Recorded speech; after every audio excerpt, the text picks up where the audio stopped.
আরেকটা অপশন হচ্ছে পুরো বিশ্বে যুদ্ধ বাঁধিয়ে দিয়ে পুরো বিশ্বের আয়তন ছোট করে ফেলা।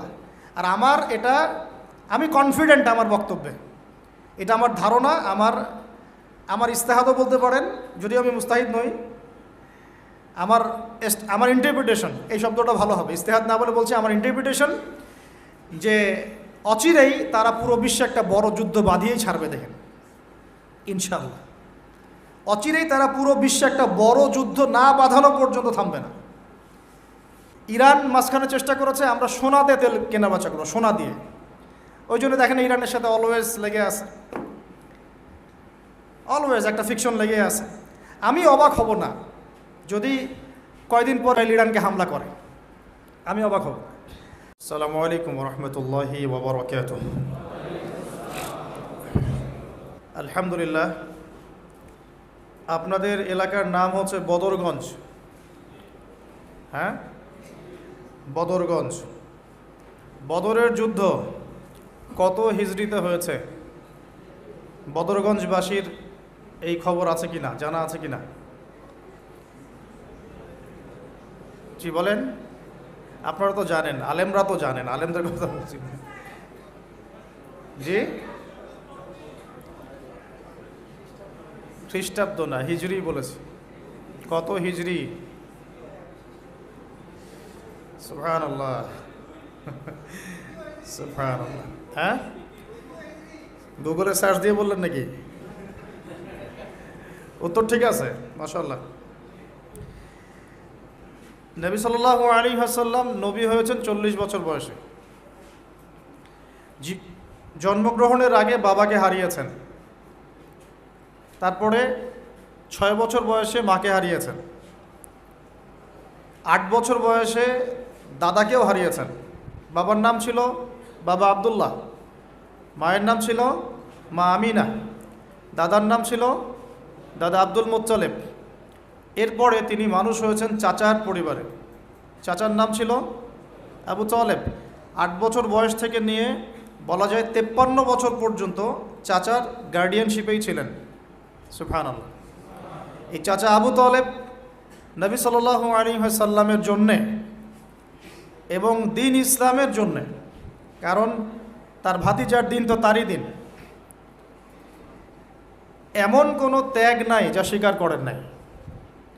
চাচা আবু তালেব নবী সাল্লাল্লাহু আলাইহি ওয়াসাল্লামকে যে সাপোর্টটা দিয়েছেন, এই সাপোর্টটা আমরা সবাই মিলেও এখনো দিতে পারি নাই। বিশ্বাস করেন? যে সাপোর্টটা নবী সাল্লাল্লাহু আলাইহি ওয়াসাল্লামকে চাচা আবু তালেব দিয়েছেন, এই সাপোর্ট আমরা সবাই মিলেও তাকে দিতে পারি নাই। চাচা আবু তালেব শেষ পর্যন্ত কালিমা পড়েন নাই। সাহাবীরা জিজ্ঞাসা করেছিলেন যে ইয়া রাসূলুল্লাহ সাল্লাল্লাহু আলাইহি ওয়াসাল্লাম, আপনাকে এত সাপোর্ট দেওয়ার পরে চাচা আবু তালেবের কি কোনোই উপকার হবে না, লাভ হবে না? নবীজি বলেছেন সাল্লাল্লাহু আলাইহি ওয়াসাল্লাম, আমি না থাকলে আমার চাচাকে জাহান্নামের একদম অতল তলে রাখা হতো। আমার কারণে আল্লাহ রাব্বুল আলামিন তাকে জাহান্নামের উঁচু জায়গায় রাখবেন, জাহান্নামের উঁচু জায়গায় রাখবেন, যেখানে আগুন তার পায়ের গোড়ালি স্পর্শ করবে, এতেই তার মগজ টকবক করে ফুটতে থাকবে।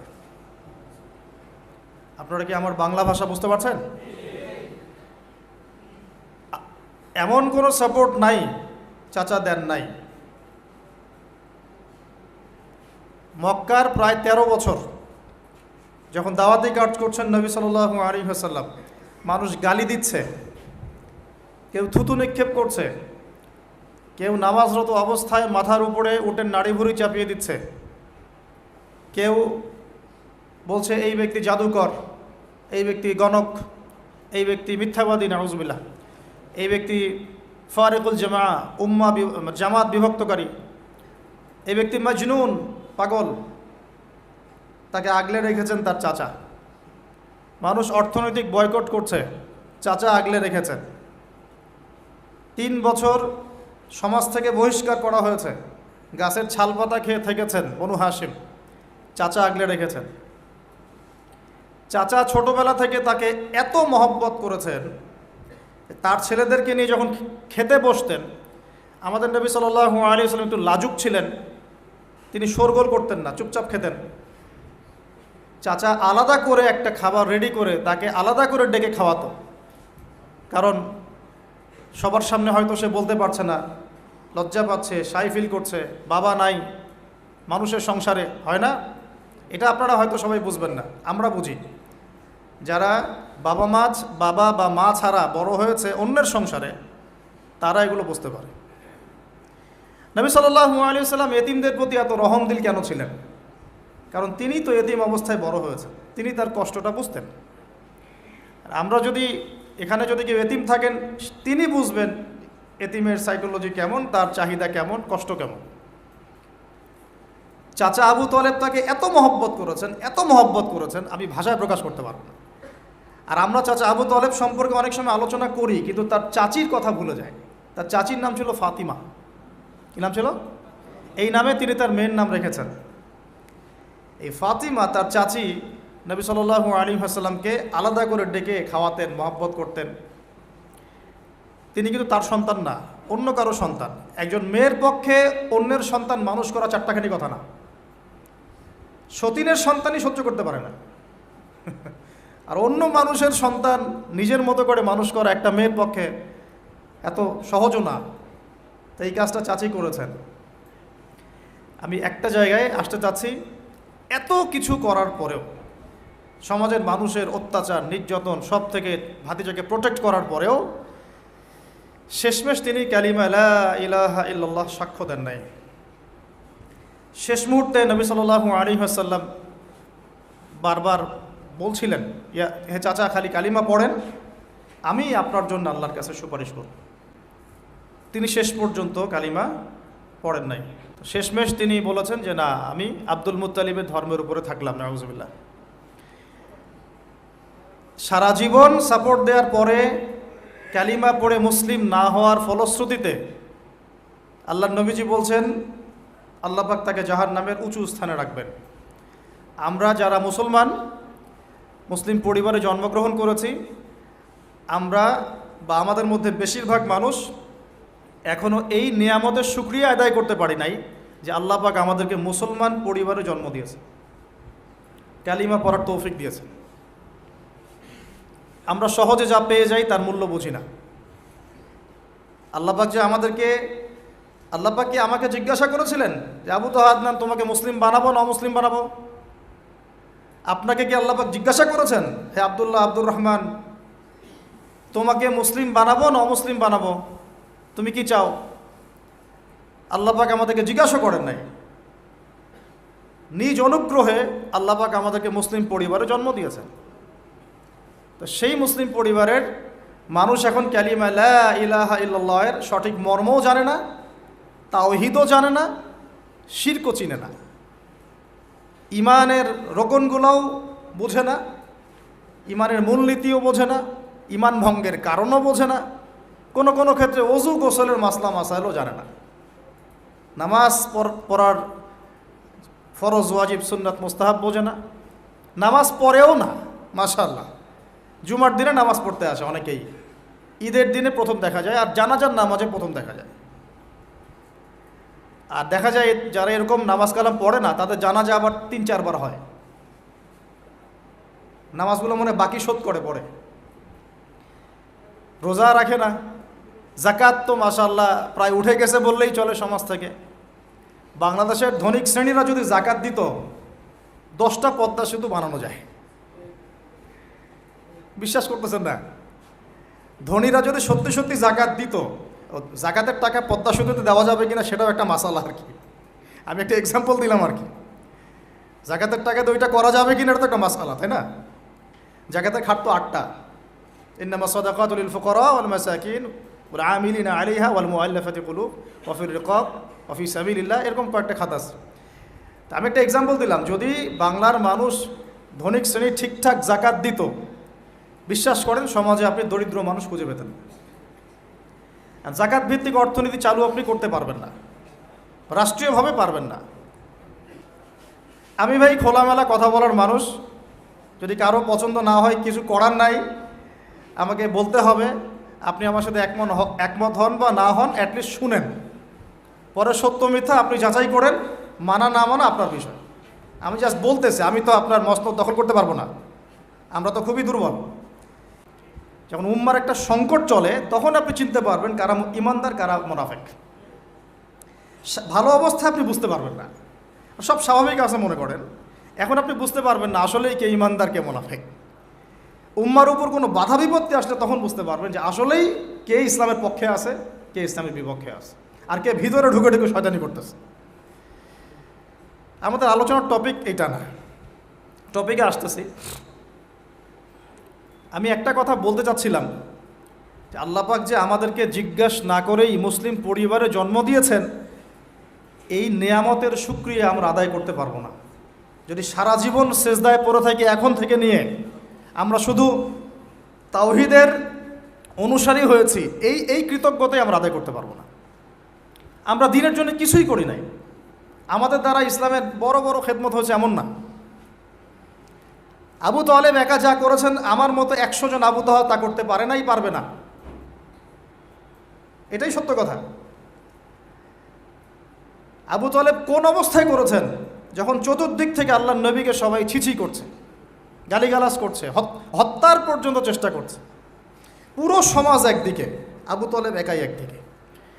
তার কাছে প্রস্তাব দেওয়া হয়েছে, তোমার ভাতিজাকে আমাদের হাতে তুলে দাও, নাহলে আমরা ব্যবস্থা নিব। সে বলছে, আমি আমার ভাতিজাকে তোমাদের হাতে তুলে দিব না যতদিন না আমার দেহ মাটির তলে না যাচ্ছে। হ্যাঁ, তিনি নবীজিকে গিয়ে বলছেন, তা আমার বৃদ্ধ কাঁধের উপর এত বোঝা দিও না ভাতিজা, আমার বয়স হয়ে গেছে, ওরা তোমাকে বলছে তুমি দাওয়াতটা ছেড়ে দাও। তো নবীজি বলছেন, আমার ডান হাতে যদি চাঁদ এনে দেওয়া হয়, বাম হাতে সূর্য এনে দেওয়া হয়, চাচা আমি এই দাওয়াত ছাড়তে পারবো না। হয় আমি এই পথে দাওয়াত দিতে দিতে আমার এই দিন বিজয়ী হবে, না হলে আমি হালাক হয়ে যাব। তখন কি হলো? তখন তিনি বললেন যে ওরা তোমার দিকে আসতে পারবে না দলে দলে, যতক্ষণ না আমি আবু তালেব দাফন হচ্ছি মাটির তলে। কথা বুঝতে পারছেন? এখন মূল কথাটা হচ্ছে, আমরা যারা মুসলিম পরিবারে জন্মগ্রহণ করেছি, এরপরেও আমরা তাওহীদের জ্ঞান অর্জন করছি না, শিরক থেকে দূরে থাকছি না, নামাজ পড়ছি না 5 ওয়াক্ত ফরজ নামাজ, যাকাত দিচ্ছি না, সওম রাখছি না, প্রোটেস্ট্যান্ট মুসলিম হয়েছি, Protestant version of Islam follow করছি, ইসলামের দাওয়াতের কাজ করছি না, দিনের বিজয়ের কোনো ফিকির করছি না। সত্যি কথা বলতে আমাদের দুনিয়াতে থাকার চেয়ে না থাকাই ভালো। আমরা এখন গরু ছাগল। বিশ্বাস করেন আমার কথা, আল্লাহ পাক এই শব্দই বলেছেন সূরা আরাফের সম্ভবত 189 নম্বর আয়াত, 189। ওয়ালাকাদ বা'দা আউযু বিল্লাহি মিনাশ শাইতানির রাজিম ওয়ালাকাদ যারানা লিজাহান্নামা কাসীরাম মিনাল জিন্নি ওয়াল ইনস। আল্লাহ পাক বলছেন, আমি প্রচুর জিন আর মানুষকে দিয়ে জাহান্নাম পূর্ণ করব। বলি নাউযুবিল্লাহ। লাহুম কুলুবুন, কেন পূর্ণ করব? তাদের কি অপরাধ ছিল? কি অপরাধে করব? লাহুম কুলুবুন, তাদেরকে কলব দিয়েছিলাম, লা ইয়াফকাহুনা বিহা, বোঝার চেষ্টা করে নাই। ওয়ালাহুম আযানুন, কান দিয়েছিলাম, লা ইয়াসমাউনা বিহা, শোনে নাই। ওয়ালাহুম আ'য়ুনুন, চোখ দিয়েছিলাম, লা ইউবসিরুনা বিহা, চোখ দিয়ে দেখে নাই, কলব দিয়ে উপলব্ধি করে নাই, কান দিয়ে বলেন শোনে নাই, চোখ দিয়ে দেখে নাই। উলাইকা কাল আনআম, এরা ছিল আনআমের মতো। আনআম কি? আনআম মানে গবাদি পশু, ক্যাটেলস, গবাদি পশু। শুধু তাই না, বালহুম আদল, বরং এর চেয়েও নিকৃষ্ট ছিল। গবাদি পশুকে যে দায়িত্ব দেওয়া হয়েছে ও সেটা পালন করে। প্রত্যেক প্রাণীকে যে দায়িত্ব দেওয়া হয়েছে সেই দায়িত্ব তারা পালন করে, করে কি না? না হলে আমরা এত বড় বড় বড় প্রাণীর সাথে কিভাবে পেরে উঠতাম? একটা গরু নির্দ্বিধায় জীবনকে সঁপে দিচ্ছে, বিদ্রোহ করছে না, করছে? তো আল্লাহ পাক এই কথা বলছেন, উলাইকা কাল আনআম, তারা হচ্ছে গবাদি পশুর মতো। বালহুম আদল, বরং তার চেয়েও নিকৃষ্ট। কারা? উপলব্ধি করে না, দেখে না, শোনে না। এখন আমাকে উত্তর দেন দেখি, আমাদের মধ্যে এখানে কোন ব্যক্তি আছেন যে চোখে দেখেন না, কানে শোনেন না, উপলব্ধি করেন না? আমরা সবাই চোখে দেখি। এই চোখে দেখি কি না? দেখতে পাচ্ছেন তো আপনি? কানে শুনতে পাচ্ছেন কি না? তাহলে আল্লাহ পাক কোন চোখের কথা বলছেন আর কোন কানের কথা বলছেন যেগুলো অন্ধ? বলেন। নিঃসন্দেহে অন্য আরেকটা চোখ আছে, আরেকটা কান আছে, আরেকটা চোখ আছে, কান আছে, এটা কোথায়? কলবে। তাহলে আবু জেহেল আল্লাহর নবীকে চিনতে পারছে না, আবু বকর রাদিয়াল্লাহু আনহু চিনতে পারছেন, তাহলে দুজনের তো বাইরের চোখ একই। কোন চোখ তাহলে অন্ধ আবু জেহেলের, যে কারণে আবু জেহেল আল্লাহর নবীকে চিনতে পারল না? বলেন।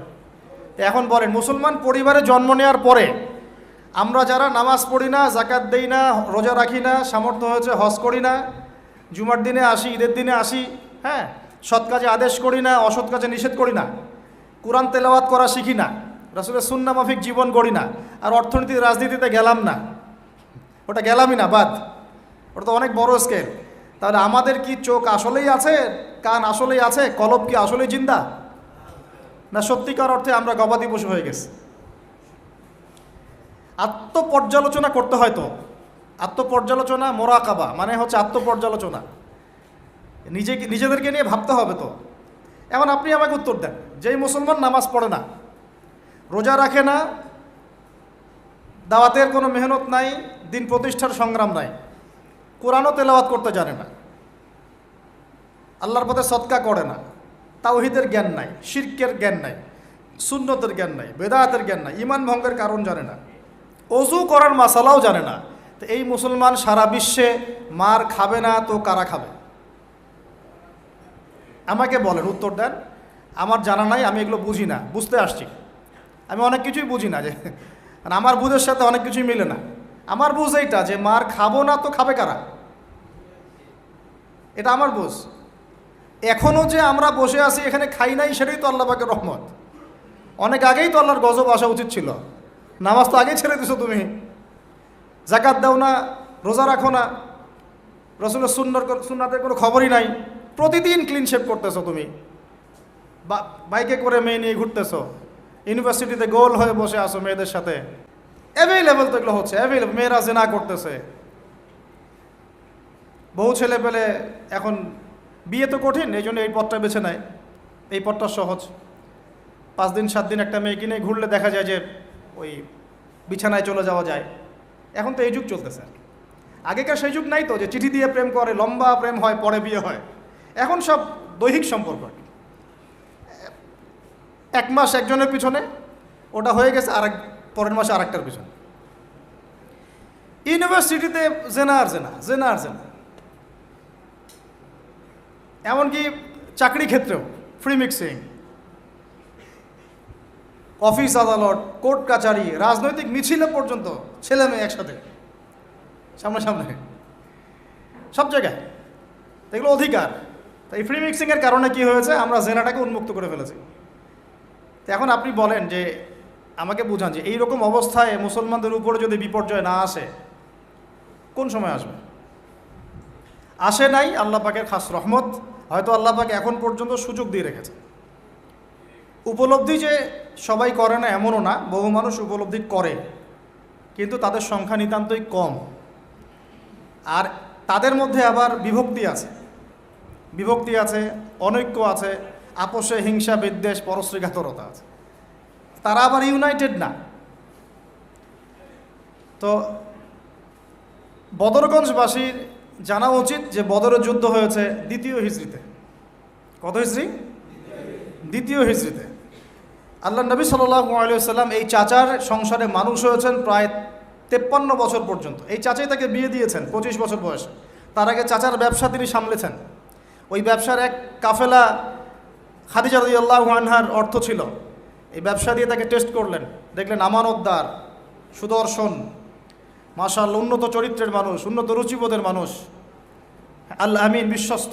বিয়ের প্রস্তাব পাঠালেন, চাচা বিয়ে দিয়ে দিলেন। কার সাথে? খাদিজা রাদিয়াল্লাহু আনহার সাথে। তখন তার বয়স কত ছিল? 25। তার বয়স কত? 40। আর আমাকে এই সেকুলার সমাজকে আমরা বলতে চাই, আমি বলতে চাই, অ্যাটলিস্ট মনে করেন কথার কথা যে আমার স্ত্রীর বয়স 40, আমার বয়স 25। এখন আমরা একে অপরকে মহব্বত করি, ভালোবাসি, আমরা সংসার জীবনে হ্যাপি, সুখী, এবং আমাদের সন্তান সন্ততিও হচ্ছে। এমন না যে আমরা মেডিকেল সায়েন্সের ভাষায় এই দিকে আমরা অক্ষম। মহব্বত আছে, দুজনকে পেয়ে সুখী, একে অপরকে ভালোবাসি, সন্তান হচ্ছে। আপনার কোনো সমস্যা? আমার এই ম্যারিড লাইফে আমরা হ্যাপি, আপনার কোনো সমস্যা? আমার স্ত্রীর বয়স 40, আমার বয়স 25। মনে করেন আমার বয়স এখন 32-33 হবে আর কি, সূর্যের হিসেবে। কিন্তু বয়স কিন্তু ফিক্স হয় চন্দ্রের হিসাবে, আমরা সূর্য হিসাব করি। এখন ধরেন আমি একটা বিয়ে করলাম, ধরেন ধরেন ধরেন তো স্ত্রীর বয়স মনে করেন 16 বছর। কত? মনে করেন 16 বছর। আচ্ছা, সে কি সন্তান জন্মদানে সক্ষম? সক্ষম। সে কি ম্যাচিউর, ফিজিক্যালি স্ট্রং? এখন ওর বয়স 16, আমার বয়স 32। এখন ও আমার সাথে হ্যাপি, আমি তার সাথে হ্যাপি, সন্তান জন্ম হচ্ছে, দুজন সুখে আছি, মহব্বতের সাথে আছি, সুস্থ আছি, কোনো সমস্যা আপনার? তো এই হলো অবস্থা, সার্কাস। এখন এই 16 বছরের মেয়ে, আপনার মেয়ে, আপনি বিয়ে দিতে পারবেন না। বলবেন যে আপনি রাষ্ট্র আইনের বিরুদ্ধে কথা বলছেন। না, আমি বিরুদ্ধে কথা বলছি। আমি বুঝাচ্ছি যে এটা কতটা অসার একটা আইন। 16 বছরের একটা মেয়ে যদি জেনা করে, আপনি উৎসাহিত করছেন। 16-17 বছরের মেয়েরা জেনা করে না? স্কুলে, কলেজে, বিশ্ববিদ্যালয়ে, এইখানে ওইখানে। এর বিরুদ্ধে আপনার ব্যবস্থা কি, অ্যাকশন কি? কিন্তু 17 বছর একটা মেয়ে যদি বিয়ে করে, আপনি তো কাজীকে ধরে জেলে দিয়ে দিবেন একেবারে। এখন বলেন এটা কি আমি মানতে বাধ্য? এখন জোর করে চাপাই দিলেন, ল করে দিলেন, মানতে বাধ্য হয়ে গেলাম। তা আসলে কি কোরআন সুন্নাহ সমর্থিত হলো? এখন জবাব দিবেন আল্লাহর কাছে আপনি। জনগণ কিছুই বলতে পারবে না। আমরা শুধু জ্ঞানতাত্ত্বিক একটা ডিবেট করলাম এবং আপনাকে দেখালাম যেটা একটা অসার।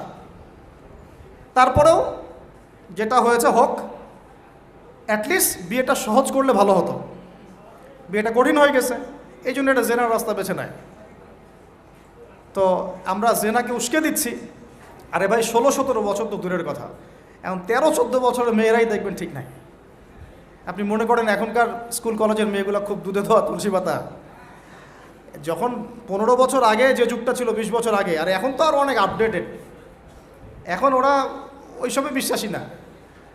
গল্প করে যে কার কয়টা, কার কয়টা। তো সব দিকে সমস্যা। আমি যে পয়েন্টে আছে এখানে চলে আসেন। তার বয়স তখন 40, আমাদের নবীজির বয়স 25। ম্যারিড জীবনে হ্যাপি, 6টা সন্তান হয়েছে। কয়টা? আর নবী সাল্লাল্লাহু আলাইহি ওয়াসাল্লাম খাদিজা রাদিয়াল্লাহু আনহার কাছ থেকে যে মমতা, যে ভালোবাসা, যে সাপোর্ট পেয়েছেন, এটা বিরল।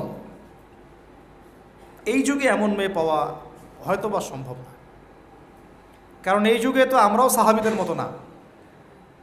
আমরা যদি সাহাবীদের মতো না হতে পারি, আমরা মহিলা সাহাবীদের মতো স্ত্রী আশা করি কিভাবে?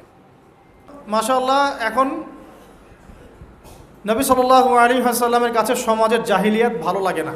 একটু বোঝার চেষ্টা করি, কি জাহিলিয়াত ভালো লাগে না? তিনি দেখেন যে মক্কার মানুষ মূর্তি পূজা করে, তিনি দেখেন মক্কার মানুষ সুদ খায়, মক্কার মানুষ জেনা করছে, মাদক খাচ্ছে, হানাহানি, মারামারি, কাটাকাটিতে আছে। তার এগুলো ভালো লাগে না।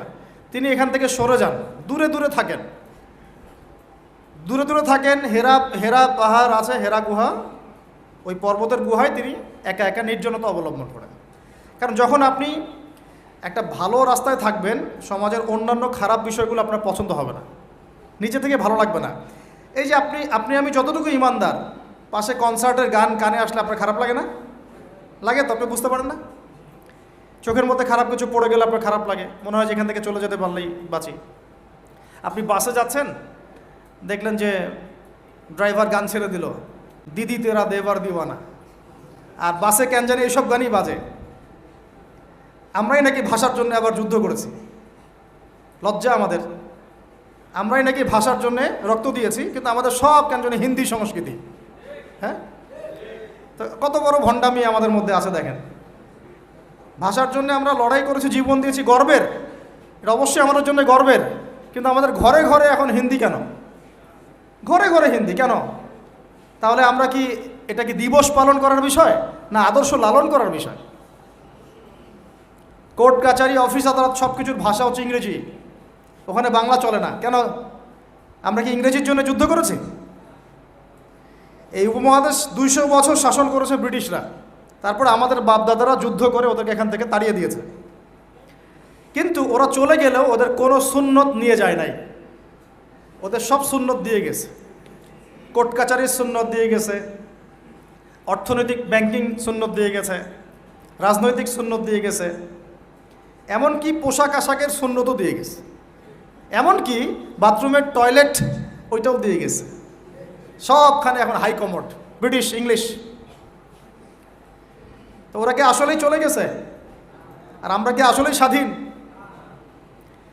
কে বলবে এইগুলো আর কে ভাববে? আর মানুষ এগুলো কবেই পজিটিভলি নেওয়ার চেষ্টা করবে আল্লাহ ভালো জানেন। বাট আমরা বলে যাচ্ছি ইনশাল্লাহ একদিন না একদিন ইসলাহ হবে ইনশাল্লাহ। আল্লাহ পাক যেন সহজ করেন এবং কবুল করেন। এখন কথা হচ্ছে যে তিনি দেখেন আরবের লোকজন সুদ খায়, মদ খায়, জেনা করে ইত্যাদিতে। তিনি একা একা থাকা শুরু করলেন।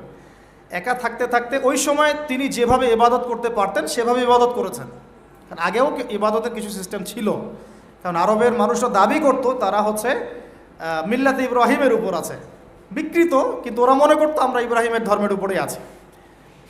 এখন 40 বছর বয়সে নবী সাল্লাল্লাহু আলাইহি ওয়াসাল্লামের কাছে প্রথম ওহীটা চলে আসলো। প্রথম ওহী কি ছিল ভাই? কোন সূরা? সূরা আলাকের কত নম্বর আয়াত?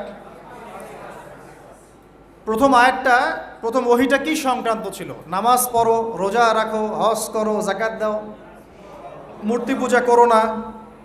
কি বলেছেন আল্লাহ পাক? ইকরা বিসমি রাব্বিকাল্লাযী খালাক।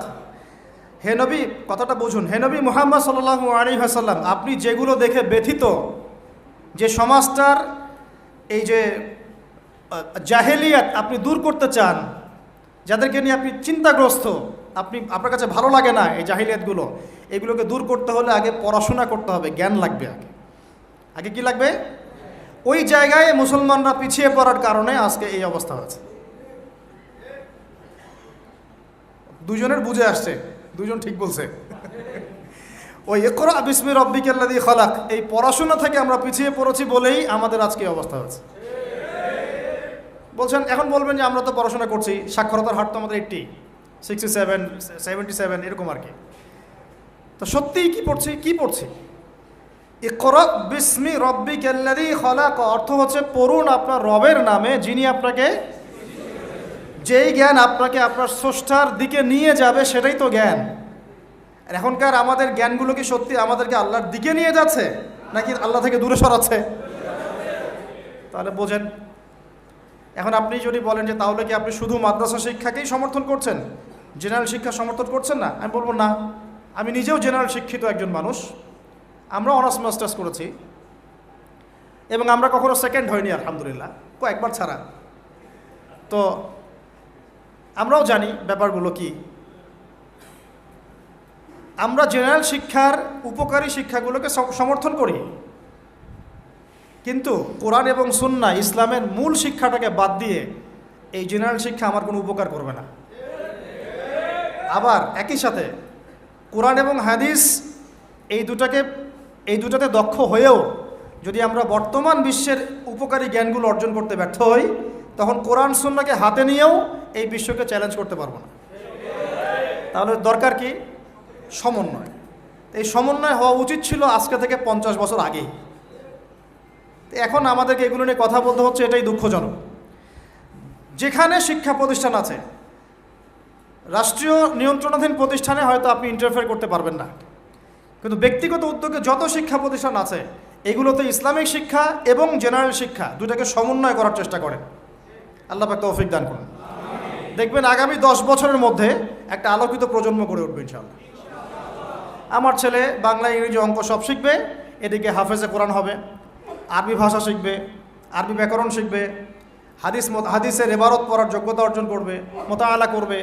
মাশাআল্লাহ, একদিন দেখা যাবে সে কোরআন সুন্নাহর জ্ঞানেও দক্ষ হয়েছে, এদিকে সে ডক্টর হয়েছে, মাশাআল্লাহ, সে ইঞ্জিনিয়ার হয়েছে, পাইলট হয়েছে, সেনাবাহিনীর মেজর কর্নেল হয়েছে। সম্ভব না? অনেক ডক্টর দেখবেন যে 50 বছর বয়স হওয়ার পরে ইসলামের দিকে এসে চর্চা করা শুরু করে, তারপরে দিনের দিকে হেদায়েত হয়ে দিনের উপকারে কাজ করছে। অনেক ইঞ্জিনিয়ার সাহেব এই কাজ করছেন।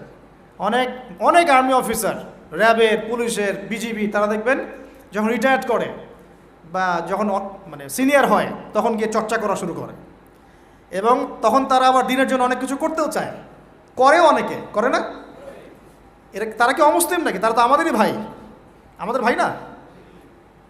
শোনেন, যদি বাংলাদেশ রাষ্ট্রীয়ভাবে কখনো জিহাদে যায় কুফফারদের বিরুদ্ধে, তাহলে আমরা যাব না তারা যাবে? যাবে তো তারাই। জি, আপনি যাবেন না, যাবে তো তারাই। আপনার আমার কি প্রশিক্ষণ আছে? যদি বাংলাদেশে কোনো মনে করেন যে 100% ইসলামী জ্ঞানে পরিপূর্ণ কোনো নেতা আসছে, আমির, রাষ্ট্রীয় আমির, এখন সে চিন্তা করলো যে আমি এর বিরুদ্ধে সৈন্য পাঠাবো, ভাবতে পারে কি পারে না? 73 সালে 6টা মুসলিম দেশ সৈন্য পাঠিয়েছিল। মিশর ছিল, জানেন না আপনারা এগুলা ইতিহাস, 6 দিনের যুদ্ধ। তো যাই হোক, ধরেন বাংলাদেশ এমন একজন নেতার আন্ডারে আছে, যেই নেতা বললো ঠিক আছে আমিও পাঠাবো, আমার এখান থেকেও 2000 সৈন্য যাবে। তখন কিন্তু ওই 2000-এর মধ্যে আপনি থাকবেন না, থাকবে ওই আর্মি অফিসারই, ওই বিজিবি, ওই র্যাব, ওই পুলিশ, ওই ভাইরাই থাকবে। তারা আমাদের ভাই না? তাদেরকে মেসেজটা পৌঁছাতে হবে যে আপনারা পরিপূর্ণ ইসলামের সামনে আত্মসমর্পণ করেন। ইনশাআল্লাহ আল্লাহ পাক দুনিয়াতেও সুখী করবেন, পরকালেও সুখী করবেন। আমরা দোয়া করব, দোয়া। আপনারা কখনো একটা রাষ্ট্রের মধ্যে জাতিগত বিভাজনে যাবেন না। জাতিগত বিভাজনটা খুব খারাপ, এতে করে রাষ্ট্রের অভ্যন্তরীণ যে স্থিতিশীলতা নষ্ট হয়ে যায়। আমরা আলহামদুলিল্লাহ ইসলামকে তো ভালোবাসি, মহব্বত করি, পারি না পারি আমাদের মন তো ব্যথিত হয়, হয় না? এটা আল্লাহ পাক দেখছেন ইনশাআল্লাহ। আল্লাহ পাক ওই অনুযায়ী আমাদেরকে প্রতিদান দিবেন ইনশাআল্লাহ। তবে চেষ্টা আরও বাড়াতে হবে। এই চেষ্টা বাড়ানোর কথা বলতে এখানে আসছি। আল্লাহ নবীর মন খারাপ, তখন ওহী এসেছে। ওহী প্রাপ্ত হওয়ার পরে নবী সাল্লাল্লাহু আলাইহি ওয়াসাল্লাম একটু ভীত, একটু সন্তুষ্ট। তখন খাশিতু আলা নাফসি।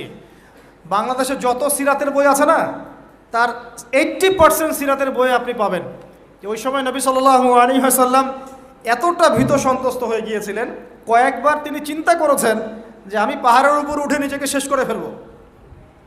এটা নিয়ে তো বিশাল ইস্যু সৃষ্টি করে ফেলছে বাংলাদেশে। হ্যাঁ, আর রাহিকুল মাকতুম বলেন, আর যে কোনো বড় বড় সিরাতের গ্রন্থ বলেন, এটা যদি লিখা না থাকছে আমি বক্তব্য দেওয়া ছেড়ে দেব।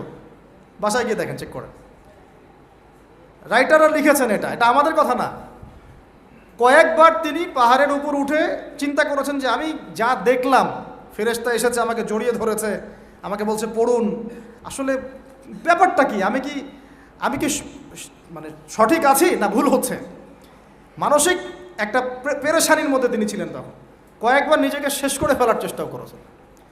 যখনই তিনি উঠেছেন তখনই জিবরাইল আলাইহিস সালাম সামনে এসেছেন। ইয়া মুহাম্মদ, আপনি পাগল নন, আনতা রাসূলুল্লাহ ওয়া আনা জিবরিল।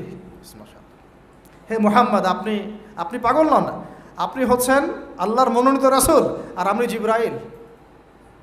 আপনি বিচলিত হন না। আরও একদিন আবার জিবরাইল আলাইহিস সালাম হাজির। এভাবে হতে হতে তিনি আশ্বস্ত হলেন যে হ্যাঁ, আসলে যা হচ্ছে সব সঠিক। এটা কি একটা বড় ঘটনা না? এরপরে তিনি বাসায় আছেন, বেশ কয়েকদিন ওহী আসা বন্ধ আছে। আল্লাহ পাক প্রস্তুত করছেন তাকে, কারণ ব্যাক টু ব্যাক ওহী আসতে থাকলে এর একটা ওয়েট আছে, নেয়ার মতো ক্ষমতাকে তৈরি হতে হয়তো। দ্বিতীয় ওহীটা আসছে, এটা আমি একটু আলোচনায় টাচ করে সামনে যাব। তিনি কম্বল দিয়ে ঘুমিয়ে আছেন, আল্লাহ পাক ওহী পাঠালেন। যখন ওহী পাঠাচ্ছেন, খাদিজা রাদিয়াল্লাহু আনহা দেখছেন যে নবী সাল্লাল্লাহু আলাইহি ওয়াসাল্লাম একটু অস্বাভাবিক আচরণ করছেন। তিনি বলছেন আপনি শুয়ে পড়েন, রেস্ট নেন। নবীজি বলছেন আমার এখন রেস্ট নেওয়ার সময় নাই। আল্লাহ পাক আমাকে বলেছেন ইয়া আইয়ুহাল মুদ্দাসসির, হে কম্বল আবৃত রাসূল, কুম, উঠে দাঁড়ান, ফাংজির, মানুষকে সতর্ক করেন। তো কুম ফাংজির অর্থ মানে এই না যে বিছান থেকে উঠে মাটিতে দাঁড়ান।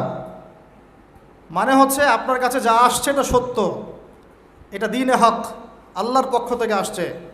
অতএব আপনি এই সত্যের বাণী নিয়ে সমাজের মধ্যে দাওয়াতি কাজে নেমে পড়েন। ফাংজির, মানুষকে সতর্ক করেন।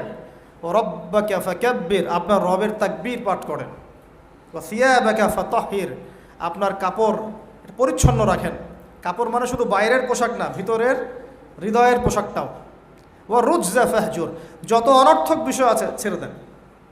ওয়ালা তামনু তাস্তাকসির ওয়ালি রব্বিকা ফাসবির, কিছু পাওয়ার আশায় আপনি কাউকে সদকা করেন না, কারো কাছে কিছু পাওয়ার আশায় আপনি সদাকা করেন না, বরং আপনার রবের জন্য আপনি সবর করেন। কত গভীর কথা। এটা নিয়ে কিন্তু আলোচনা খুব বেশি হয় না। আমরা আলোচনা করি প্রথম ওহীটা কি ছিল, এটা দ্বিতীয় ওহী ছিল। উঠুন, সতর্ক করুন। আপনি যা ভাবছেন এরকম কিছু না, আপনি নবী, আপনি শেষ নবী। এই মহাবিশ্বে আপনার মতো কোনো নবী আসে নাই। আপনি সর্বশ্রেষ্ঠ নবী, আপনি সর্বশ্রেষ্ঠ আখলাকের অনুসারী, আপনার উম্মত হচ্ছে সর্বশ্রেষ্ঠ উম্মত। আপনি উঠুন, মানুষকে সতর্ক করুন, কাপড় পবিত্র রাখুন, অনর্থক বিষয় ছেড়ে দেন, আল্লাহর জন্য সবর করেন, আল্লাহর জন্য তাকবীর পাঠ করেন, বলেন আল্লাহু আকবার। এই শুরু হলো মিশন। এই মিশন শুরু হওয়ার পরে 13 বছর, কয় বছর ভাই? 13 বছর মক্কায় তিনি প্রথম 3 বছর গোপন দাওয়াত দিয়েছেন, তারপরে প্রকাশ্য দাওয়াত দেওয়া শুরু করেছেন। এই প্রকাশ্য দাওয়াত যখনই দেওয়া শুরু করেছেন, ব্যাস সমাজে কনফ্লিক্ট লেগে গেল, হক আর বাতিলের লড়াই। তিনি যাদেরকে নিয়ে দাওয়াত দিচ্ছেন, আবু বকর সিদ্দিক, ওসমান বিন আফফান, আব্দুর রহমান বিন আউফ, তালহা বিন উবাইদুল্লাহ, সাদ ইবনে আবি ওয়াক্কাস, হ্যাঁ, বেলাল ইবনে রাবাহ, আব্দুল্লাহ বিন মাসউদ, এরকম সাহাবী 40 জন বা 80 জন। আর নিজের ঘরে আছে স্ত্রী আলী ইবনে আবি তালেব, যায়েদ ইবনে হারেসা, জাফর বিন আবি তালেব। আর এই দাওয়াত যখন চলতে লাগলো, সমাজের মানুষ প্রকাশ্য রূপ যখন ধারণ করলো, এই পক্ষে আছে আবু জেহেল, আবু লাহাব, উতবা, শাইবা, রাবিআ, আশরাক বিন শারিক, এরকম কিছু মানুষ। ঠিক আছে, এমন কনফ্লিক্ট যে এটা কিছুতেই মিউচুয়াল হচ্ছে না, কিছুতেই হচ্ছে না। সিরাত পড়তে হবে আপনাদেরকে, একটা লেকচারে সব কিছু তো বলা যাবেই না, সময় আমাদেরকে অ্যালাউ করবে না, পাশাপাশি আমারও এনার্জি কুলাবে না। ঠিক আছে, এমন কোনো কষ্ট নাই যা তাকে দেয়া হয় নাই, সাহাবীদেরকে দেয়া হয় নাই।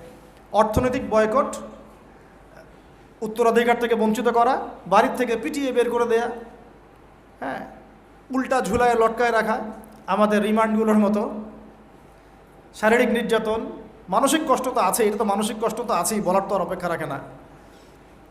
তারপরে কেউ বেচাকেনা করবে না, চলাফেরা করবে না, সামাজিক বয়কট, রাস্তা দিয়ে গেলে মানুষ টিটকারি মারে, এই যে পাগল যাচ্ছে, এই যে জাদুঘর যাচ্ছে। ব্যাপারটা বোঝার চেষ্টা করেন, মানে এমন কোনো নির্যাতন নাই যা করা হয় নাই। আমি ক্ষুদ্রজ্ঞানে দেখেছি প্রায় 14 বা 15 বার আল্লাহ নবী সাল্লাল্লাহু আলাইহি ওয়াসাল্লামকে হত্যা করার চেষ্টা করা হয়েছে, প্রায় 14-15 বার তাকে হত্যা করার চেষ্টা করা হয়েছে।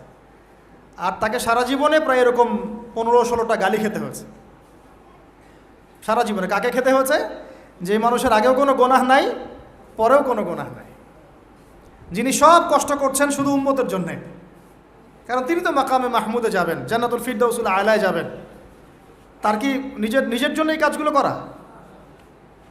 13টা বছর যখন মক্কায় এভাবে নির্যাতিত হতে হলো, এই যে বলা হচ্ছে সাহাবীদেরকে গলায় দড়ি দিয়ে রাস্তায় হেঁচড়ে নিয়ে আসা হয়েছে, উত্তপ্ত বালুর মধ্যে শুইয়ে উপরে পাথর চাপা দেওয়া হয়েছে, আগুনের কয়লা জ্বালিয়ে দেওয়া হয়েছে, উপরে শুইয়ে দেওয়া হয়েছে, গায়ের চামড়া এবং গোশত, চর্বি, এগুলো গলে গলে কয়লা নিভে গেছে।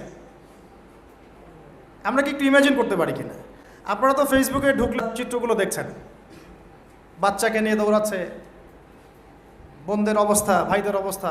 কিছুটা আঁচ করতে পারেন কি আসলে কি হয়েছিল 1400 বছর আগে? এগুলোই হয়েছে। এগুলো ইসলামের চিরায়ত সুন্নত, হকপন্থীদের উপর এগুলো আসবেই। যদি না আসে, ওয়াল্লাহি আপনি হকপন্থী না, ওয়াল্লাহি আপনি হকপন্থী না। আপনি প্রোটেস্ট্যান্ট ভার্সন অফ ইসলামে আছেন অথবা মডারেট ইসলামে আছেন, এটাও ঠিক ওটাও ঠিক, আমি মাঝামাঝি থাকবো। আমি এটা ফখর করে বলছি না। পশ্চিমের কয়েকটা কান্ট্রি থেকে আমাকে অফার করা হয়েছিল মালয়েশিয়া সফরের পরে, যে আমাদের এখানে আসেন, দাওয়াতি কাজ করেন, মানে দাওয়াতি কাজ করেন মানে কনফারেন্স, এইভাবে কনফারেন্স করেন। মালয়েশিয়া যেমন হয়েছে আমরা আয়োজন করতে যাচ্ছি, 7 দিনের জন্য আসেন, 3 দিনের জন্য আসেন, ঠিক আছে? তা আমি বললাম যে আমার লেকচার কি শুনছেন কোনোদিন আপনারা? তো বলে না, বিভিন্ন ক্লিপ দেখেছি, পুরো লেকচার তো শোনা হয় নাই। তা বললাম যে আগে ইউটিউব চ্যানেল থেকে সব লেকচারগুলো শুনেন, তারপর যদি মনে হয় যে ওখানে গেলে আমি সেফ, তাহলে নিয়ে যান। তো এখন পর্যন্ত আর রেসপন্স করেন নাই। তো মডারেট ইসলামের সুযোগ নাই ইসলামে। ইসলাম ইসলামী বলে আমরা মডারেট হয়ে যাব, ওদের আদর্শও চলবে, আমাদেরটাও চলবে, তালগোল পাকায় একটা ভিশন 2030 বানাবো, এইসব ইসলাম চলবে না। বুঝতে পারছেন না কথা? ইসলাম চির প্রাচীন, চির নতুন, চির আধুনিক, এর কোনো ব্যতিক্রম ব্যত্যয় নাই। ওর মূলনীতির কোনো পরিবর্তন হবে না, ওর মূলনীতির জায়গায় থাকবে। কিন্তু হয়তো প্রযুক্তিগত উন্নয়ন হতে পারে, শাখা প্রশাখাগত কিছু ফুরুই পার্থক্য আসতে পারে, কিন্তু আসলি কোনো পার্থক্য আসবে না। তো যে কথাটা বলেছি এটা চিরায়ত সুন্নত, যে নির্যাতনটা মক্কায় হয়েছে। যদি না হয় বুঝে নেবেন যে আপনার বা আমার ইসলামিক চলাফেরার মধ্যে কোনো একটা ল্যাকিংস আছে, বা আমরা Protestant version of Islam follow করছি। এটা হচ্ছে মুযাবযাবিনা বাইনাহুম, মানে এদিকেও না ওদিকেও না, দুটার মাঝখানে। আল্লাহ রাসূল সাল্লাল্লাহু আলাইহি ওয়াসাল্লাম বলেছেন, একটা হাদিস বলি তাহলে আপনি বুঝে নেবেন যে আমরা আসলে কোন জায়গায় আছি। সহিহ মুসলিমের হাদিস, রাসূলুল্লাহ সাল্লাল্লাহু আলাইহি ওয়াসাল্লাম বলেছেন, ক্বালা নবী সাল্লাল্লাহু আলাইহি ওয়াসাল্লাম, মান রাআ মিনকুম মুনকারান, তোমাদের মধ্যে যে কেউ যদি কোনো অন্যায় গর্হিত কাজ দেখে, ফালইউগাইয়ির বিয়াদিহি, সে যেন তার হাত দিয়ে এটাকে প্রতিহত করে। বলেন এই লেভেলে আমরা কয়জন আছি? 0.00001%। মান রাআ মিনকুম মুনকারান ফালইউগাইয়ির, সে যেন পরিবর্তন করে। এমন না যে সামর্থ্য হলে পরিবর্তন কইরো, মানে যাদের হাত দিয়ে প্রতিহত করার ক্ষমতা আছে তারা যেন অবশ্যই হাত দিয়ে প্রতিহত করে। এখানে ধরেন একটা জেনা হচ্ছে, নাউজুবিল্লাহ, বা একটা নোংরামি হচ্ছে, ফাহেসা কোনো কাজ হচ্ছে, এখানে যিনি সর্বোচ্চ দায়িত্বশীল তিনিও এখন গিয়ে কিছু বলার অধিকার রাখেন না। বলতে গেলে তিনি 10 বার চিন্তা করেন যে বললে কি হইতে পারে, তাই না? বিষয়টা বাজারের মধ্যে ধরেন সুদের একটা জুয়া হচ্ছে, জুয়া, কেউ কিছু বলতে পারে না। মসজিদ এখানে ধরেন পাশের বাসায় বিয়ের অনুষ্ঠান হচ্ছে, আর বিয়ে মানেই তো জেনা দিয়ে শুরু হলো, ধুমধারাক্কা গান বাজতেছে, আর ঢাকা শহরে বিশ্বাস করেন না এই অত্যাচারে থাকা যায় না। মানে একটা ফ্ল্যাট ধরেন 14 তলা বা 10 তলা, তো এই 10 তলার মধ্যে 5 তলার সদস্যের বিয়ে, ও ছাদটা হায়ার করে নিয়ে এমন জোরে ধুমধারাক্কা মিউজিক শুরু করবে যে পুরো এলাকার প্রত্যেকটা ঘরে ঘরে যেন সাউন্ড আছে, মানে ওর উপর যেন ওয়াজিব করা হয়েছে সবার কানে গান বাজনা পৌঁছাইতে। কিন্তু কিছু করার নাই, আপনি বলতে যান উল্টা আপনার উপর চড়াও হবে, হুজুর আসছে বেশি বেশি পণ্ডিত, আমরা আর মুসলমান না, আমরা আর ইসলাম ফলো করি না বলতে আসছে। আপনি বাসায় যান, নিজের ঘর ঠিক করেন, বলবেন। তো হাদিসের এই শব্দের বাক্যের আওতায় আমরা আছি কিনা একটু ভাবেন। ওয়ামান লাম ইয়াস্তাতি, যদি এভাবে কেউ প্রতিহত করতে না পারে, দ্বিতীয় সেন্টেন্স হাদিসের, ফালইউগাইয়ির বিলিসানিহি, সে যেন তার জবান দিয়ে প্রতিহত করে। আজকে জবান দিয়েও কি মানুষ প্রতিহত করছে? আল্লাহ পাকের কাছে এদেরকে কঠিন জবাব দিতে হবে ইনশাআল্লাহ। এটা আপনারা মনে রাখেন, কিয়ামতের মাঠে দেখে নিয়েন, কিয়ামতের মাঠে দেখে নিয়েন জাহান্নাম উদ্বোধন হবে এক শ্রেণীর আলেম দিয়ে। জাহান্নাম কিন্তু উদ্বোধন হবে, এই হাদিসটা জানেন না আপনারা ওলামায়ে কেরাম? আপনারা তো আমার চেয়ে অনেক ভালো জানেন। প্রথমে একজন শহীদ, কি করছো? জীবন দিয়ে দিছি, শহীদ হয়ে গেছি। ভুল, ক্যাযিব, মিথ্যা কথা বলছো। এই জন্য শহীদ হয়েছিলে যাতে মানুষ তোমাকে বড় বীর বলে, আমার জন্য তুমি জীবন দাও নাই, যাও জাহান্নামে যাও। আরেকজন, কি করেছো? অনেক দান করেছি, মানুষ দানবীর বলে। আল্লাহ বলছেন যে মিথ্যা বলছো, মানুষ যেন দানবীর বলে এই জন্য দান করেছে। দান করার সময় সতর্ক থাকেন, লোক দেখায় দান করেন না। আগে তো দানটা বেশি করেন আপনারা, তা আমরা এই সুযোগটা নিব, অবশ্য আমরা বেশি বেশি দান নিব এখন তাদের কাছ থেকে, ঠিক আছে? তাদেরকে ইনভাইট করবো আর দান বেশি করে নিব। ভুলেও না, এই কাজ ভুলেও করবেন না। রিক্সাওয়ালা ভাইয়ের কাছ থেকে সৎকা নেবেন 10 টাকা। মুচি ভাই, তরকারিওয়ালা, ভ্যান চালক, এদের কাছ থেকে হালাল টাকা থেকে টাকা নেবেন। ওই ব্যারাট মসজিদ থেকে দিন প্রচার হবে, আর হারাম টাকার এসি মসজিদ থেকে দিনের কোনো প্রচার হবে না। বাংলাদেশে এসি মসজিদের অভাব নাকি? আমার কথা রাগ করতেছেন নাকি? বাংলাদেশে এমন অনেক মসজিদ আছে কোটি কোটি টাকার প্রজেক্ট, ঠিক শেষ জামানার হাদিসের মতো। নবীজি বলেছেন শেষ জামানায় কিছু মসজিদ হবে চাকচিক্যময়, একদম গর্জিয়াস, হেদায়েত উঠে যাবে। পরের লাইন হচ্ছে হেদায়েত উঠে যাবে, ওঠে নাই? নামাজ শেষ, মসজিদ বন্ধ। মসজিদে খাদেমদের মাঝে মাঝে অস্থিরতা দেখলে মনে হয় যে বাসায় গিয়ে সুন্নতটা পড়ি, এখানে পড়ার দরকার নেই, বিরক্ত হচ্ছে মনে হয়। নামাজ শেষ হওয়ার পর তাড়াতাড়ি এসি বন্ধ করতেছে, লাইট অফ করতেছে, ফ্যান অফ করতেছে। ভাই তাড়াতাড়ি যান, কিন্তু বিল উঠতেছে। আল্লাহ আমাদেরকে বোঝার তৌফিক দান করুন। তো উম্মার ক্রান্তি লগ্নেই আপনি এগুলো চিনতে পারবেন, তাছাড়া পারবেন না।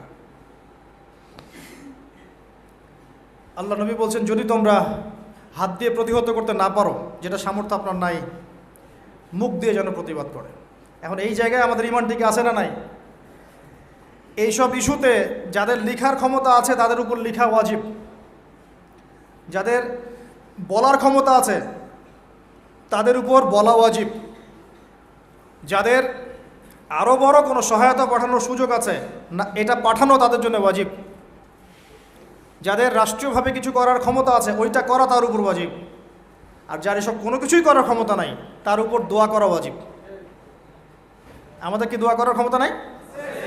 আল্লাহ পাক শুনবেন না আমাদের দোয়া? এখন আসেন, ফাইল্লাম ইয়াস্তাতি, যদি তোমরা এতেও সক্ষম না হও, আরে বাবা মুখে কথা বলারও সুযোগ নাই, মুখে বললেও সমস্যা, অবস্থা খারাপ। আবু হুরায়রা রাদিয়াল্লাহু আনহু বলেছিলেন একটা কথা, যে আমি এমন অনেক এলেম জানি যেগুলো যদি আমি এখন বলা শুরু করি আমার গর্দান থাকবে না। সে একই কথা আমাদেরকেও মাঝে মাঝে ইশারা ইঙ্গিতে বলতে হয়, যতটুকু বলছি এতে বুঝে নেন, এর চেয়ে বেশি বলতে গেলে আমাদের গর্দান নাও থাকতে পারে। তো ভাই আমরা যারা মুখ দিয়ে বলতে পারবো না তাদের ফাইল্লাম ইয়াস্তাতি ফাবি কলবিহি, তাহলে যেন অন্তর থেকে ঘৃণা করে। এখন আপনি বলেন এই হাদিসের আওতায় আমাদের ইমান টিকে আছে না নাই? অ্যাটলিস্ট মন থেকেও কি ঘৃণা করে? সাধারণ মানুষ মন থেকে অন্তত ঘৃণা করে। আর যদি ওয়াযালিকা আদআফু মিনাল ঈমান, মানে এটা হচ্ছে ঈমানের সবচেয়ে নিচু লেভেল, তার মানে যার মন থেকেও ঘৃণা আসছে না, ঈমানের সাথে কোনো সম্পর্ক নাই। ব্যাস, সোজা কথা। আকীদা নিজের আমল নামার ফিকির করেন, কেউ কাউকে বাঁচাবে না কালকে আমাদের মাঠে। যদি এই দুনিয়াতে আমরা হকপন্থী না হতে পারি, শ্বাস চলে গেলে আর হকপন্থী হতে পারবো। আমরা কিছু করতে পারবো না আমরা জানি। এখন এখানে বসে দোয়া করতে পারছেন, আপনি হয়তো আপনি মন থেকে ব্যথিত হচ্ছেন, হ্যাঁ, মুখ দিয়ে কিছু প্রতিবাদ করতে পারছেন, ফেসবুকে লিখতে পারছেন, এই তো আপনার দৌড়। আমাদের দৌড় এই পর্যন্ত না, আমরা তো রাষ্ট্রীয়ভাবে চাপ দিতে পারবো না, ওই জায়গায় আমরা নাই। আপনারা ওলামায়ে কেরামদেরকে জিজ্ঞাসা করেন, বড় বড় ওলামায়ে কেরামদেরকে, আহলুল ফেসবুক ওয়াল জামায়াত কেনা, আহলুল নেফাক ওয়াল জামায়াত কেনা, এগুলো না, হকপন্থী ওলামায়ে কেরাম যারা, তাদেরকে জিজ্ঞাসা করবেন, যদি কোনো মুসলমান মেয়েকে তুলে নিয়ে যাওয়া হয়, ফিকহের যে কোনো কিতাব থেকে ফতোয়া নেবেন, যদি কোনো মুসলমান মেয়েকে কেউ অন্যায়ভাবে তুলে নিয়ে যায় মুসলিম রাষ্ট্র থেকে এবং তার শ্লীলতাহানি করে, তাহলে তার উপর আমাদের হুকুম কি, আমাদের করণীয় কি? ওলামায়ে কেরামকে জিজ্ঞাসা করে ফতোয়া নিয়েন, কি ফতোয়া দেয়। আমি জাস্ট আপনাকে দুইটা দলিল দিচ্ছি। এক, ইসলামের ইতিহাসে একটা বড় যুদ্ধের নাম তাবুক যুদ্ধ। কি যুদ্ধ? সরাসরি ব্যাটল হয়নি, কিন্তু নবী সাল্লাল্লাহু আলাইহি ওয়াসাল্লাম একটা চিঠি এভাবে লিখে একজন সাহাবীর হাতে দিয়ে পাঠিয়ে দিয়েছিলেন যে তুমি রোমান সম্রাটের কাছে যাও, রোমকদের একটা অংশ, পুরো রোমটা হিরাক্লাস ছিল, এটা একটা অংশ, গিয়ে ইসলামের দাওয়াত দাও, তার ইসলাম কবুল করে কিনা দাওয়াত দাও। চিঠি পেয়ে অহংকার বশত ওই শাসক এই মুসলিম সাহাবীকে হত্যা করে। হয় না এরকম? হ্যাঁ, এত বড় সাহস, আমাকে দাওয়াত দিতে আসে, আমরা পরাশক্তি, তোরা কোথাকার বেদুইন আরবের, এসব বলে বলে তাকে হত্যা করছে। নবী করিম সাল্লাল্লাহু আলাইহি ওয়াসাল্লাম একজন সাহাবীর হত্যার বিনিময়ে বা আমরা এই ঘটনাকে কেন্দ্র করে 30,000 সৈন্য রেডি করে যাত্রা করেছেন তাবুকের দিকে। কত হাজার? একজন সাহাবীর হত্যার বদলা নেওয়ার জন্য। এত বড় সাহস! আমার সাহাবীকে হত্যা করা হয়েছে, একজন সাহাবী, রাষ্ট্রদূত, সে কিন্তু রাষ্ট্রদূত ছিল, রাষ্ট্রদূতকে হত্যা করা কিন্তু একটা বড় অন্যায় না? বড় অন্যায়। আল্লাহ নবী ফোর্স নিয়ে 30,000 সৈন্য নিয়ে গিয়েছেন, একদম কাঠ ফাটা রোদ, 3 মাস 4 মাস পায়ে হেঁটে গিয়েছেন। ওই সময় তো সূরা তাওবার আয়াত নাজিল হয়েছে, অনেকে যায় নাই, আয়াতুন নিফাকগুলো নাজিল হয়েছে, মনে নেই আপনাদের? এই যুদ্ধেই তো আবু বকর রাদিয়াল্লাহু আনহু বলেছিলেন যে আমি আমার বাসায় আল্লাহ এবং তার রাসূলকে রেখে সব দিয়ে দিলাম। ওমর রাদিয়াল্লাহু আনহু বলেছিলেন আমি আমার বাসায় অর্ধেক সম্পত্তি রেখেছি, বাকি অর্ধেক দিয়ে দিলাম। উসমান রাদিয়াল্লাহু আনহু এই যুদ্ধে এই 30,000 সেনাবাহিনীর 10,000-এর দায়িত্ব নিয়েছিলেন। এই 10,000 সেনাবাহিনী 3 মাস খাবে দাবে কি পড়বে সব দায়িত্ব তার। কত বড় দানবীর চিন্তা করেন। আমি একটা এক্সাম্পল দিলাম। একজন মুসলিমকে অন্যায়ভাবে হত্যার বিপরীতে নবী সাল্লাল্লাহু আলাইহি ওয়াসাল্লাম কী পদক্ষেপ নিয়েছেন, আর আমরা তার উম্মাহ 75 বছর থেকে চোখের সামনে এগুলো দেখে আসতেছি, কোনো প্রতিক্রিয়া নেই। আমাদের প্রতিক্রিয়া এতটুকুই, আমরা এর তীব্র নিন্দা জানাই। এটাই আমাদের প্রতিক্রিয়া। আমরা এই ঘটনার তীব্র নিন্দা জানাই। আমরা এর পাশে আমরা তাদের প্রতি সহানুভূতিশীল। এগুলো আমাদের বিবৃতি আর কি, কেউ কিছু বলতে পারে না। মিডিয়া কার হাতে? মিডিয়াগুলা ওদের হাতে। ব্যাংকিং সিস্টেম কার হাতে? ওদের হাতে। পলিটিক্যাল অ্যাফেয়ার্সগুলো কার হাতে? ওদের হাতে। অস্ত্রশস্ত্র, বড় বড় অস্ত্রগুলো কার হাতে? কি আরবের উপর নিয়ন্ত্রণ কার হাতে? আপনারা মনে করেন যে আরবের উপর নিয়ন্ত্রণ নাই, সব স্বাধীন? আরবের উপরে অদৃশ্য শিকল পড়ানো আছে। যে শক্তিশালী রুলিং স্টেট হবে তার আয়তন বড় করতে হবে কি হবে না, অথবা আরেকটা অপশন হচ্ছে বিশ্বটাকে ছোট করে নিয়ে আসতে হবে। হয় রাষ্ট্রের আয়তন বড় করতে হবে, না হলে বিশ্বটাকেই ছোট করে নিয়ে আসতে হবে। এই বিশ্বটাকে ছোট করার দুইটা পদ্ধতি তারা বের করেছে। একটা হচ্ছে ইন্টারনেট সেকশন প্রযুক্তি দিয়ে বিশ্বটাকে ছোট করে নিয়ে আসা, এটা হয়ে গেছে। বিশ্বে এখন ছোট শর্ট জায়গা, এইখান থেকে ওইখানে আপনি যোগাযোগ খুব দ্রুত করতে পারবেন। বিশ্ব ছোট, আপনাকে পায়ে হেঁটে যেতে হবে না। আরেকটা অপশন হচ্ছে পুরো বিশ্বে যুদ্ধ বাঁধিয়ে দিয়ে পুরো বিশ্বের আয়তন ছোট করে ফেলা। আর আমি কনফিডেন্ট আমার বক্তব্যে, এটা আমার ধারণা, আমার ইস্তেহাদও বলতে পারেন, যদিও আমি মুস্তাহিদ নই। আমার ইন্টারপ্রিটেশন, এই শব্দটা ভালো হবে, ইস্তেহাদ না বলে বলছি আমার ইন্টারপ্রিটেশন, যে অচিরেই তারা পুরো বিশ্বে একটা বড় যুদ্ধ বাঁধিয়েই ছাড়বে। দেখেন, ইনশাআল্লাহ অচিরেই তারা পুরো বিশ্বে একটা বড় যুদ্ধ না বাঁধানো পর্যন্ত থামবে না। তো আমাদের ইন্টারপ্রিটেশন যে এটা হয়তোবা চলে আসতে পারে, চলে আসলে পরে বিশ্বের অবস্থা কি হবে সেটা ভাবতে হবে আমাদের। মাশাআল্লাহ 57টা, আমাদের বক্তব্য এই পর্যন্তই। আমরা তীব্র নিন্দা জানাই, আমরা এই ঘটনার তীব্র নিন্দা জানাই। ব্যাস, দ্যাটস অল। এর চেয়ে বেশি কিছু বলারও নাই। আমরা হাসছি, বাট আমাদের কাঁদা উচিত। আরব রাষ্ট্রগুলোকে অস্ত্র শূন্য করে দেওয়া হয়েছে, নিজেরা অস্ত্র প্রডিউস করতে পারে না।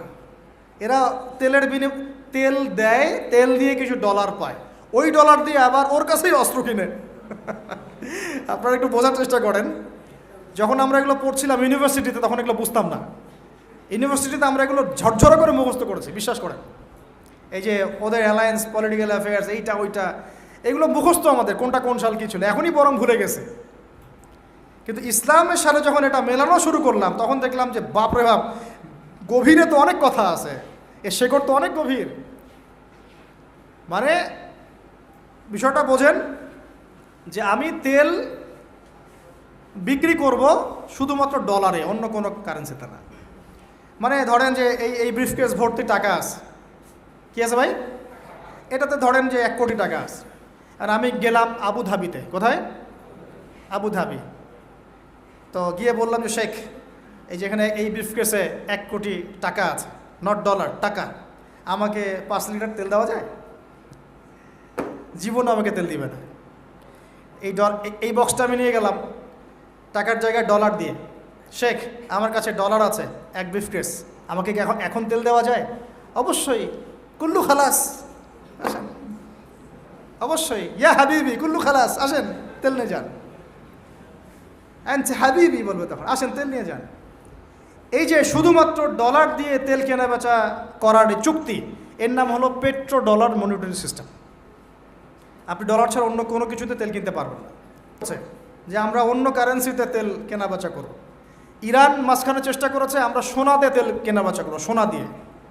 ওই জন্য দেখেন ইরানের সাথে অলওয়েজ লেগে আছে, অলওয়েজ একটা ফিকশন লেগে আছে। আমি অবাক হব না যদি কয়দিন পর ইরানকে হামলা করে, আমি অবাক হব। এটা অবাক হব না যদি কয়দিন পর লেবাননে গিয়ে সে আক্রমণ করে, সে যদি কয়দিন পর মিশরে আবার আক্রমণ করে, জর্ডানে আবার আক্রমণ করে, আমি অবাক হব না। কারণ এগুলো আমরা বুঝি। এখন কথা হচ্ছে এই যে কেনা বেচাটা জায়েজ না না জায়েজ বলেন দেখি, এটাও ভাইদের কাছে ফতোয়া নিয়েন। এখন এই পুরো ঘটনাগুলো আমাদেরকে কে জানিয়ে দিয়েছেন বলেন? আল্লাহ এবং তার রাসূল। তার এই পুরো দাওয়াতি বছরের 13 বছরে যখন তিনি এইরকম করে নির্যাতিত হচ্ছিলেন, তখন তাকে হিজরত করতে হয়েছে। কোথায় হিজরত করতে হয়েছে? মদিনায়।